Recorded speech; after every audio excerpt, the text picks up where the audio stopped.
अगर इतिहास के पन्ने पलटे तो हम पाएंगे कि इस माटी की आजादी के लिए हमने कई युद्ध लड़े। युद्ध के मैदान में कई नौजवान वीरों ने हिंद के स्वराज के लिए हंसते हंसते अपनी गर्दनें कटवा दी। वहीं कई हजार माओं ने अपनी इज्जत बचाने के लिए अपने आप को अग्नि को समर्पित कर दिया। इतिहास के इन्हीं पन्नों पर हमें एक युद्ध का जिक्र मिलता है जिसे सुनते ही हमारी धमनियों में बहने वाले रक्त की गति सामान्य से कहीं अधिक हो जाती है। इस युद्ध के नायक का नाम लेने भर से कायर भी सिंह बन जाए। जिस युद्ध को स्वतंत्रता का पहला संग्राम कहा जाए, जिस युद्ध की माटी को भी घरों में पूजा जाए, वो युद्ध था हल्दी घाटी का युद्ध। आज से 500 साल पहले चित्तौड़ के हल्दी घाटी के मैदानों में लड़े गए इस विनाशकारी महाभयानक युद्ध ने एक ही दिन में हजारों योद्धाओं को काल का ग्रास बना दिया। तो आइए डिमांडिंग पंडित के साथ चलते हैं हल्दी घाटी के उस महाभयानक युद्ध के काल में। 15वीं सदी की शुरुआत हो चुकी थी। मुगल बादशाह अकबर के नेतृत्व में मुगल साम्राज्य अपने विस्तार की तरफ बढ़ रहा था। अकबर की सेनाएं भारत की अलग अलग रियासतों पर मुगलिया परचम बुलंद कर रही थी। पूर्व को जीतने के बाद साल 1559 में अकबर ने राजस्थान की रियासतों पर मुगल ध्वज फहराने की प्रतिज्ञा ली। इसी के तहत राजपुताने में सबसे पहले जयपुर रियासत ने अपनी पगड़ी उतारकर अकबर के बादशाहत वाली मुगल सत्ता को स्वीकार कर लिया। शुरू में तो राजस्थान की अन्य रियासतों ने आमेर रियासत को एक तुर्क की अधीनता स्वीकारने पर धिक्कारना शुरू कर दिया, परंतु बाद में धीरे धीरे इन रियासतों ने भी अकबर की सत्ता को स्वीकार कर लिया। इस वक्त राजपुताने के अधिकांश इलाके, जहां पहले महाराणा प्रताप के दादा राणा सांगा का शासन हुआ करता था, वहां अब अकबर का कब्जा हो चुका था। जब राजस्थान की बड़ी बड़ी रियासतें अकबर के तख्त और मुगल सत्ता को भारत में स्वीकृत करने में लगी थी, उस वक्त मात्र मेवाड़ ही एकमात्र ऐसा राज्य था जिसने अकबर की सत्ता या उसके साम्राज्य को स्वीकारने से साफ इनकार कर दिया। इस वक्त मेवाड़ पर स्वराज के महानायक महाराणा प्रताप का शासन हुआ करता था। महाराणा प्रताप अकबर और उसकी सत्ता के पूर्ण खिलाफ थे। इन वजहों से मेवाड़ और मुगलों के बीच युद्ध होना निश्चित हो चुका था। परंतु इस युद्ध से पहले हम ये जानते हैं कि आखिर अकबर मेवाड़ पर कब्जा क्यों करना चाहता था। मेवाड़ को फतेह करना अकबर का सबसे बड़ा सपना था। वो अपने इस देखे सपने को पूरा करने के लिए हर युद्ध लड़ने को तैयार था, क्योंकि आज जो राजपूत अकबर के साथ खड़े थे, उनके पूर्वज कोई दौर में महाराणा प्रताप के दादा राणा सांगा के साथ खड़े थे, जिन्होंने सामूहिक रूप से अकबर के दादा बाबर पर आक्रमण किया था। इस कारण अकबर राजपुताने में महाराणा प्रताप के रूप में दूसरा राणा सांगा नहीं चाहता था। राजस्थान की एक भी आजाद रियासत अकबर के लिए सोए हुए सांप की तरह थी, जो कभी भी राजपूतों की महासेना का रूप धारण कर सकती थी। अकबर का संपूर्ण भारत पर हुकूमत करने का सपना, और ये सपना मेवाड़ को जीते बिना पूरा नहीं हो सकता था। इन सब वजहों से मेवाड़ को विजयी करना अकबर के लिए बहुत अधिक जरूरी हो गया था। परंतु मेवाड़ पर अपनी सेना चढ़ाने से पहले जब अकबर ने अपने दूत मेवाड़ भेजे, दरअसल अकबर अपनी विशाल सेनाओं के साथ राणा उदय सिंह के शासन के समय भी चित्तौड़ पर चढ़ाई कर चुका था। उस युद्ध में अकबर को भयानक नुकसान के अलावा कुछ भी हाथ नहीं लगा। इन कारणों से अकबर ने महाराणा प्रताप के राज्य पर सीधे चढ़ाई करने से पहले महाराणा प्रताप को समझाने के लिए अपने कई दूत मेवाड़ भेजने शुरू कर दिए।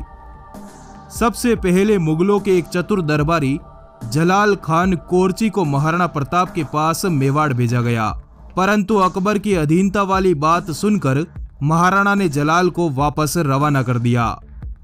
जिसके 2 साल बाद अकबर ने एक बार फिर आमेर के राजा मानसिंह को महाराणा प्रताप के पास भेजा। महाराणा प्रताप और मानसिंह की मुलाकात उदयपुर में हुई, परंतु महाराणा प्रताप ने मानसिंह से यही कहा, राणा प्रताप कभी अकबर की अधीनता स्वीकार नहीं करेगा। जिसके उत्तर में मानसिंह ने कहा, तो तैयार रहिएगा, अगली मुलाकात खुले मैदान में होगी। राणा प्रताप ने कहा, अगर तुम एक राजपूत की तरह मेरे राज्य में आए तो तुम्हारा पूरा सत्कार होगा, परंतु अगर तुम्हारे मालिक के आदेश से आए तो जहां मिलोगे वहीं मारे जाओगे। इसी तरह अकबर ने महाराणा प्रताप के पास अपने 2 और दूत भेजे, परंतु महाराणा प्रताप ने अकबर की अधीनता किसी भी शर्त पर स्वीकार नहीं की।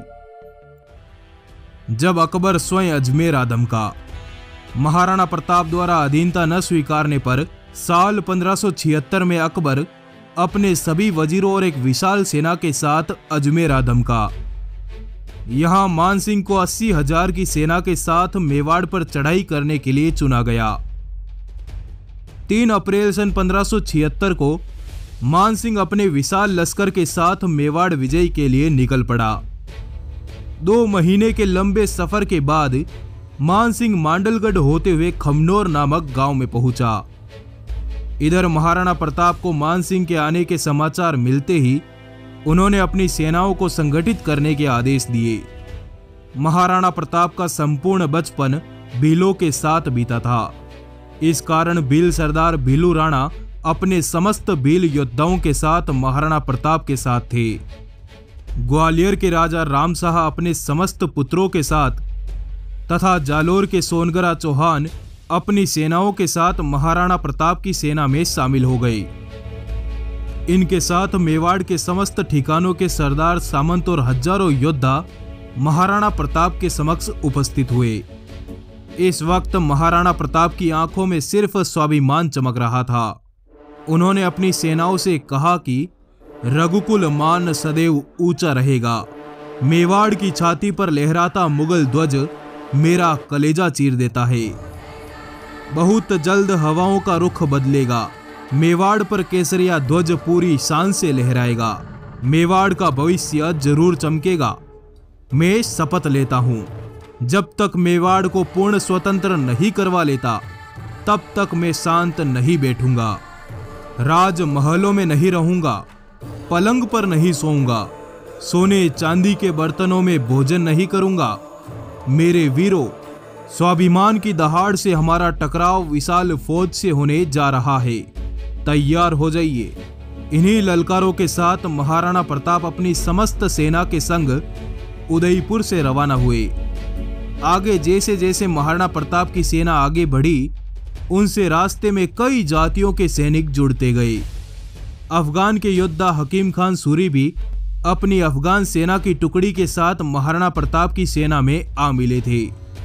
सुबह की तेज ठंडी हवाओं के बीच महाराणा प्रताप ने अपनी 20,000 की सेना के साथ लोहसिंह नामक गांव में पड़ाव डाला। मानसिंह की सेना का पड़ाव यहां से 6 मील सामने था। 18 जून सन 1576 को संसार के अनोखे युद्ध का आगाज हुआ। आकाश में घनघोर बादल थे, कभी कभी बिजली की तेज गड़गड़ाहट हो रही थी। इसी बीच मुगल सेना आगे बढ़ने लगी। तभी महाराणा प्रताप ने अपने हरावल दस्ते के सेनापति हकीम खान को शत्रु पर प्रहार करने के लिए आगे भेजा। महाराणा की हरावल सेना ने आगे बढ़ रही मुगल सेना के 3 हरावल दस्तों को पूरी तरह से नष्ट कर दिया। इस घनघोर हमले से घबराकर मुगल सेना का हरावल खेमा लूणकरण के नेतृत्व में भेड़ों के झुंड की तरह भाग निकला। इस वक्त महाराणा प्रताप हजारों भीलों के साथ हल्दी घाटी की पहाड़ी पर तैनात थे। वे तुरंत अपनी सेना के मुख्य योद्धाओं के साथ मैदान में उतर आए। अब मेवाड़ और मुगल सेना आमने सामने आ चुकी थी कि तभी वीर विराट मेवाड़ मुकुट हिंदुआ सूरज महाराणा प्रताप ने युद्ध भूमि में प्रवेश किया। राणा श्री के युद्ध में आते ही मुगल खेमे में दहशत का माहौल फैल गया। महाराणा जिस ओर बढ़ जाते वहां शत्रुओं की लाशों के ढेर लग जाते। मुगलों ने पहली बार महाराणा प्रताप को देखा था। इससे पहले सिर्फ उनका नाम ही सुना था। बंदायूनी ने अपनी किताब में महाराणा के संबंध में लिखा कि वह बहुत लंबे, मजबूत और ताकतवर थे। प्रताप हाथ में तलवार लेकर जब चलते थे तो ऐसा लगता था कि मानो आधी सेना को अकेले ही ले डूबेंगे। उनके चेहरे पर सदैव गुस्से की लकीरें चमकती रहती थी। युद्ध भूमि में शुरुआत से ही किसी मुगल सैनिक ने उनको छेड़ने की हिम्मत नहीं की। महाराणा ने सबसे पहले मुगल सेनापति सैयद हासिम की सेनाओं पर हमला किया। सैयद हासिम महाराणा का प्रकोप झेल नहीं पाया और अपने दस्ते सहित पीछे खसक गया, जहां राणा पुंजा भील के नेतृत्व में उस पर तीरों की बरसात कर दी गई। महाराणा प्रताप की सेना ने मात्र 3 घंटों में ही मुगलों की लाशों के ढेर लगा दिए। घबराई हुई मुगल सेना अरावली की घाटी की तरफ भागने लगी। मुगलों को भागते देख सेनापति मेहतर खां जोर जोर से चिल्लाने लगा कि बादशाह सलामत अकबर स्वयं अपनी सेनाओं के साथ युद्ध भूमि में आ रहे हैं। ये शब्द सुनकर भागती हुई मुगल सेना सोच में डूब गई कि भागे तो अकबर मार देगा, नहीं भागे तो राणा मार डालेगा। इसी अस्त व्यस्त मुगल सैनिकों पर जालोर के सोनगरा चौहानों ने हमला कर दिया।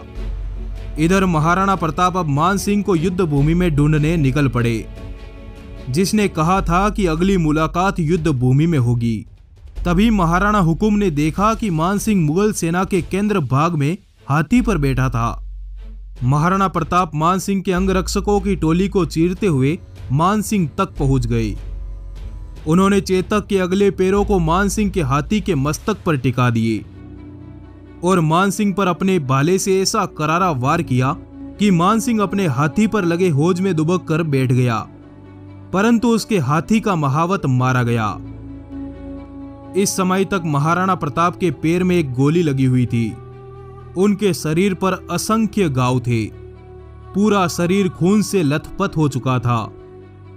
तभी सादड़ी रियासत के जाला बीदा ने कहा कि हुकुम, आपके प्रिय चेतक को इलाज की जरूरत है और आपके पैर पर भी गोली लगी है, जिससे जहर फैल सकता है। आप तुरंत वैद्य जी के पास जाए। महाराणा प्रताप अपने घोड़े को अपने पुत्र की तरह प्यार करते थे। उन्होंने जाला बीदा को मेवाड़ का राजछत्र दिया और उनसे कहा कि सेना को पूरा नेतृत्व देना, और स्वयं चेतक पर सवार होकर युद्ध को पूरी तरह से पहाड़ियों की तरफ मोड़ लिया, जहां पहाड़ियों पर भीलों ने युद्ध का मोर्चा संभाल लिया। महाराणा प्रताप चेतक को लेकर पर्वतों की ओर निकल पड़े। यहां स्वामी भक्त चेतक ने 26 फीट की गहरी खाई को कूदकर पार कर लिया और बलीचा गांव में घायल चेतक नीचे गिरकर बेहोश हो गया। इधर हल्दी घाटी के मैदानों में घमासान युद्ध चल रहा था। घाटी के दर्रों में राणा पुंजा भील और राजपूत सरदार मुगलों को भीषण टक्कर दे रहे थे। इस वक्त तक दोपहर हो चुकी थी और भयानक गर्मी से हल्दी घाटी आग पर पड़े तवे की तरह तप रही थी। मान सिंह ने हल्दी घाटी से अपने पड़ाव को उठाकर गोगुंदा की तरफ बढ़ना शुरू किया। इस जाती हुई मुगल सेना पर भीलों ने गुरिल्ला पद्धति से हमला करते हुए मुगल सेना के भोजन और हथियारों पर कब्जा कर लिया। मान सिंह को भीलों से इतना खौफ हो गया कि उसने रात में जिस जगह अपनी सेना का डेरा लगाया, उस जगह के चारों ओर गहरी खाई खुदवा दी। एक कैदी की तरह पड़ाव डाले मुगल सेना को भीलों ने पूरी रात सोने नहीं दिया। भूखी प्यासी मुगल सेना ने कच्चे आम खाकर रात बिताई। मान सिंह को अकबर ने महाराणा प्रताप को बंदी बनाकर लाने का आदेश देकर भेजा, परंतु यहां तो खुद मान सिंह एक बंदी की तरह रात काट रहा था। मुगलों की साधन संपन्न सेना का गर्व मेवाड़ी सेना ने मिट्टी में मिला दिया। मान सिंह और आसफ खां जब खाली हाथ अकबर के सामने उपस्थित हुए तो क्रोधित अकबर ने अगले 3 महीने तक उनके दरबार में आने पर पाबंदी लगा दी।